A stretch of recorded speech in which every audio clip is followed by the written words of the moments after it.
Hey friend, welcome. If we haven't met yet, I'm Jen. I'm a part-time online clothing reseller, which means I go to thrift stores, I buy used clothes, I list them on eBay and Poshmark and sell them hopefully for a profit. Today is Tuesday, February 18th. Usually I do a ship with me video and I didn't have any sales yesterday to ship. I'll be honest with you, that's only partially true. I did have one sale. It was like a $10 sale and I just decided not to ship that today. I'll ship it tomorrow, hopefully with some other things, but it's not looking good so far at all.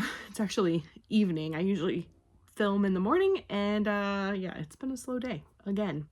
So I put on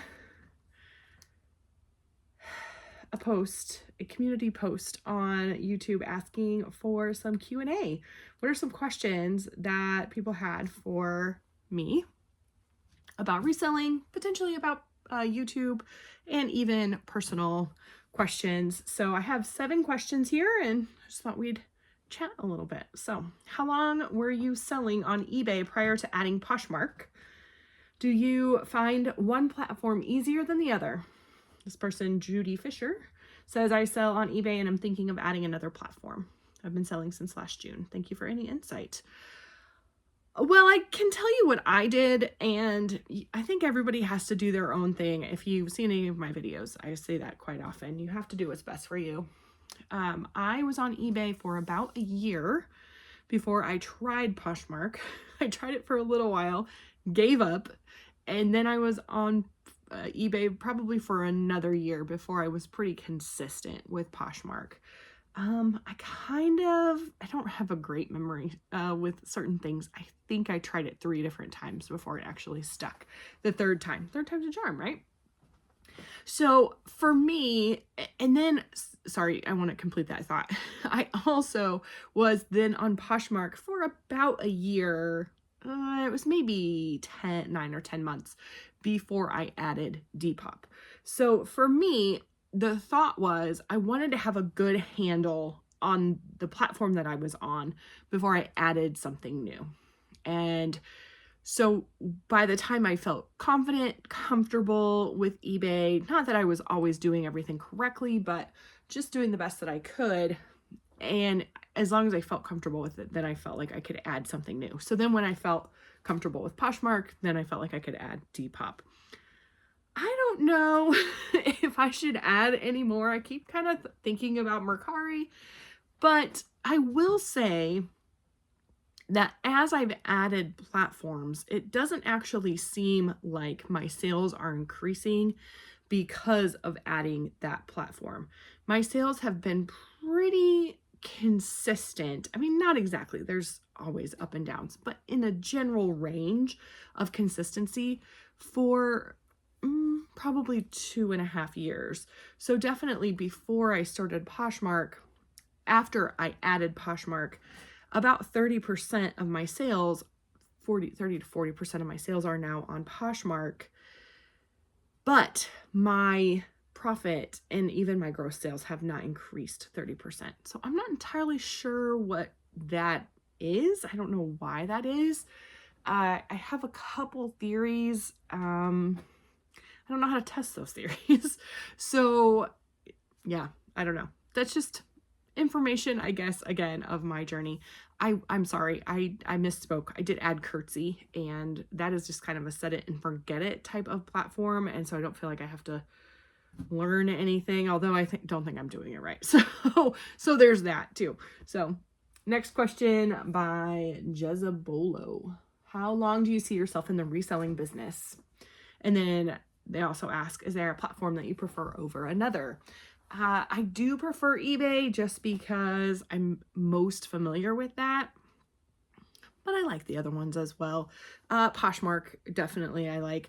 Depop, I don't know, just because I don't really know what I'm doing on there, it actually stresses me out. So I probably could not sell on Depop. I'm probably not saying these names correctly, but Lori Bolanos says, just started reselling last April. Nice. My question is, how long did it take you to get to over 1,000 listings? Also, how many listings did you have when you started getting daily sales? That is a great question. I also realized that I didn't answer the first question of the last person. So let me answer these and then go back. So how long did it take to get over 1,000 listings? That is a really good question, and I honestly don't have a good answer for that. I think probably maybe a year and a half, even to 2 years. I currently don't have over 1,000 listings. I did have it up to 1,300, and that felt like too much for me. And the limited space that I have, I don't have a huge reselling space. So I took some things out of my inventory that I listed in 2023. And so now I'm down under 1,000 listings.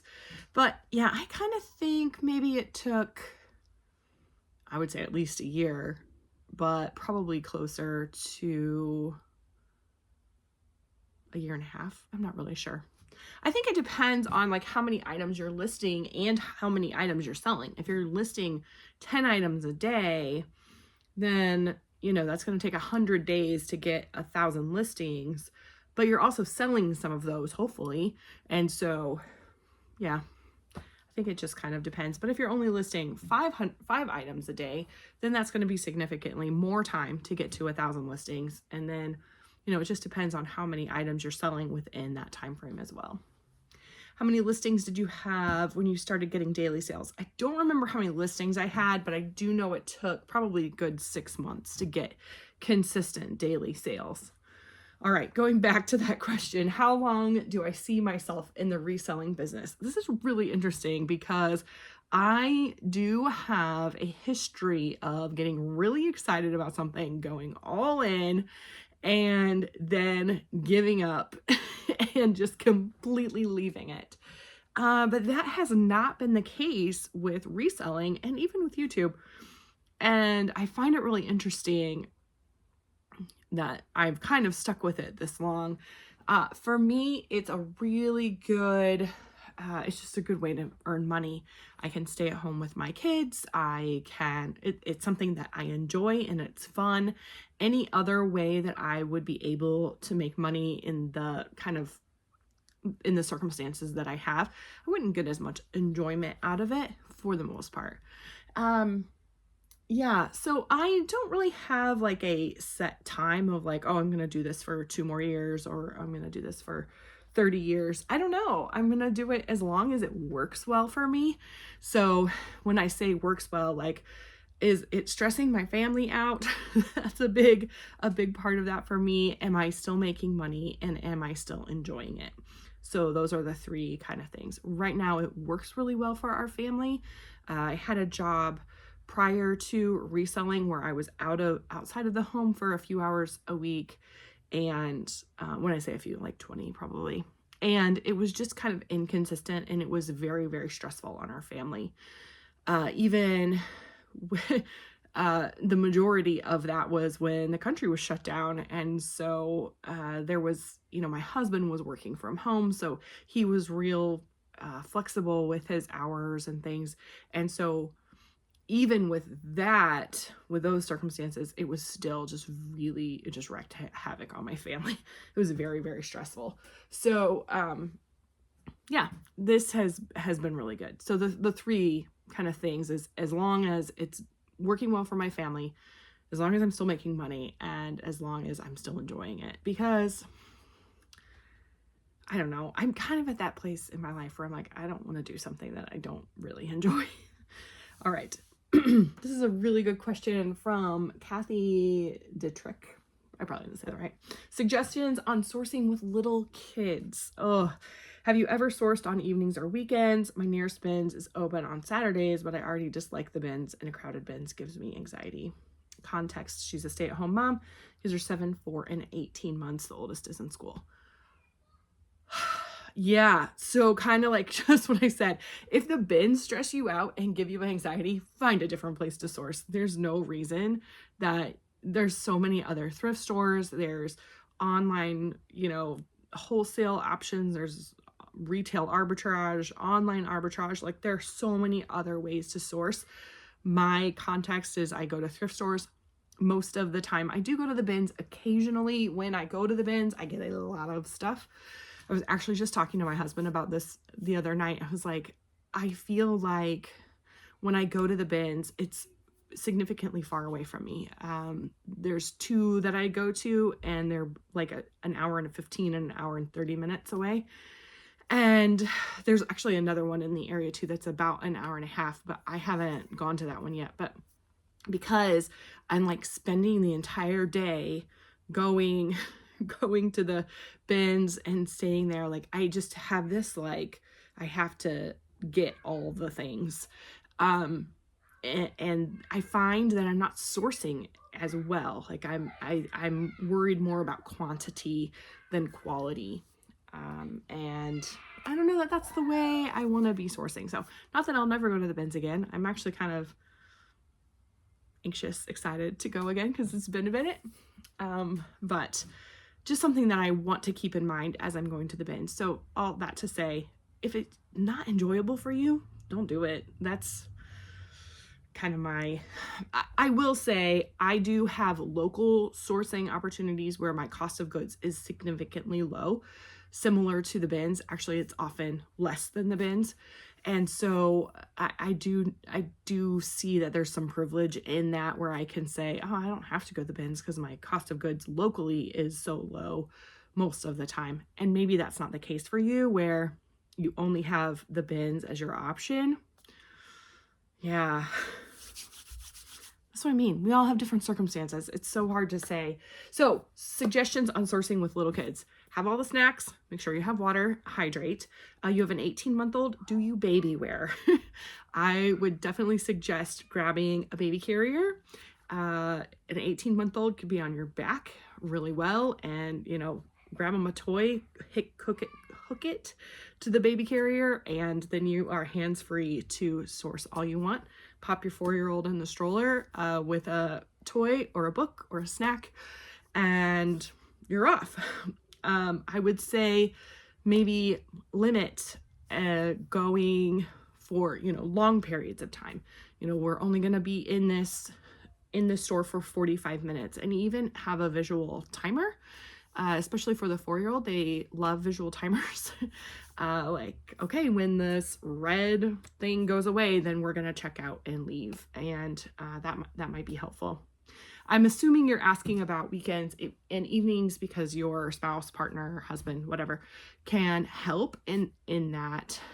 And I would say absolutely go for it. Most Goodwills are open till like 9 p.m., at least in my area. The smaller, like locally owned, maybe like church ones, aren't open that late. And so, but maybe that could be like a Saturday thing. One of my favorite thrift stores is only open on Saturday mornings and Tuesday evenings. So yeah, I mean, I definitely would say if your spouse, partner, or husband is willing to take the kids and just be like, this is my work time. You go to work from 9 to 5. I need to go to work from 5 to 9. And, just split that childcare in that way. That hopefully would work for you. My youngest is 6 and I have teenagers. So they help me out and are compensated in various ways for that help. So I don't know that I can speak a lot to that. I do often take a child with me, but it's often one of my teenagers or my 9-year-old daughter. My son, my 6-year-old, does not enjoy going at all. He always thinks he wants to go, and then he's miserable. Okay, moving on. I'm about to be a newbie, spending my day home there's a parentheses. Spending my day at home sorting my spring clothes to list. I'm nervous but excited. Ready but scared. Any suggestions? Yeah, that's so exciting. My biggest suggestion is just start. Just go for it. Don't get in your head. Just list something. If it's not perfect, that's okay. Done is better than perfect. Your stuff isn't going to, it's not going to sell if it's just sitting in your living room, bedroom, garage, shed, closet, wherever. It's not going to sell if it's there. It's only going to sell if your pictures are up on the platform that you are selling on. So my biggest suggestion is to just go for it. Done is better than perfect. That's one of my mottos. If you look at my store, my pictures are not perfect. My listings are not perfect. I make mistakes all the time. But I can very easily get bogged down in the details and the perfection and the, oh, I have to have this and I have to have everything set up exactly. No, you don't. Just start. As long as you know where your stuff is and you can take a picture of it, which I just use my iPhone, and you can upload it, you're good to go. That's all you need. And, you know, some things to ship. But that can be done very easily with either free priority stuff from Poshmark, if you're selling on Poshmark, or recycled items. I mean, who doesn't buy things from Amazon? If you don't, your neighbor probably does. So go ask your neighbor if you can have their poly mailers or whatever. I have a whole stack of like recycled poly mailers, and those are just the big ones. I've got a whole bin down here of recycled poly mailers, boxes, whatever. If that doesn't work, there are shipping supplies at the Dollar Tree. It's probably a more expensive option even than buying in bulk, but to start off, it's an easy way. All right. Sorry, catching up on some of your videos and thought of another question. What camera do you film on? Oh, this is a person who already commented. That's why she said sorry. I think don't ever say sorry. You don't have to say sorry. I'm sorry. That sounded rude. Don't ever say sorry. And then I just said sorry. Okay. What camera do I film on? I use a very fancy iPhone 14. It was supposed to be really good for pictures according to the guy at the store, but it's not. It's terrible. It takes terrible pictures. So that's what I take my pictures for eBay and Poshmark, and that's what you're on my iPhone right now. So I do not use anything fancy. I just film myself on my iPhone, and that's pretty good. I'm very much of a make do with what you have kind of a person, just in general. All right, and then Endless Essentials LLC, that's fun, says, do you do garage sales? That's how we get rid of stuff, maybe once every 2 years. I'm assuming that you've seen some of my other videos and are specifically kind of responding to yesterday. I asked how people got rid of stuff that they have taken out of their inventory. I recently got rid of, like, I don't know, 300-ish, 250, I don't know, items, but they're just like sitting in my garage over here. And there's a little bit of like, oh, I should make some money somehow off of them, even though what I really want to do is just send them to the thrift store. Can you give me 2 minutes? Yeah. Thank you. No, you're good. So garage sales, I think, are a fantastic way for most people to get rid of their things. However, I have tried to have garage sales many times over as an adult, and they have always been terrible. I don't know if it's where I live. I don't know what it is. It's just, they're awful. So I work hard for like 3 days setting this up, and then I make $50, and then I have to work hard for like another day and a half to tear it down. And I just, nope, I don't have time for that. So I don't do garage sales. That's me personally. I know, like, my mom has some amazing garage sales, and my sister, if I could store my stuff at their house and they could, you know, like, sell it for me in their garage sale, I would totally do that. But I don't think either one of them are up for that, and I wouldn't ask. So, all right. I think that's all the questions that I had. Make sure, if you have another question, make sure to write it in the comments. If you have a different answer to one of my questions, please make sure to write it in the comments. Remember, I'm part-time. I've been doing this for a little over 3 years. I don't have all the answers. I never want to be like, this is the way you should do it, because, you know, like I've said like 3 times already, all of our circumstances are so different, and there's no one right way to do this. So, yeah, that's all. Make sure you like the video if you liked it. Subscribe if you haven't already. Thank you so much for joining me. I appreciate you so much. I'll see you soon.